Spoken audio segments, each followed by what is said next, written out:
सप्तदिशि रक्षतु पञ्चवक्त्र स्वप्ने जाग्रति गच्छत पश्यत शयानं पश्यन्तं हसन्तं चलन्तं सर्वदा रक्षतु हनुमान् महाबलः ॐ अञ्जनीसुताय महाबलाय रामदूताय नमः ॐ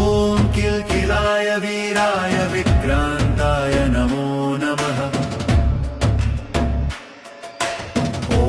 भूतप्रेतपिशाचादिनाशाय स्वाहा ओमसि धारा कृशानुवत् कवचं मे हनुमान् स्थापयतु रामभक्ताय रामदूताय हनुमते नमः सर्वशत्रुनिवारणाय कवचं पठे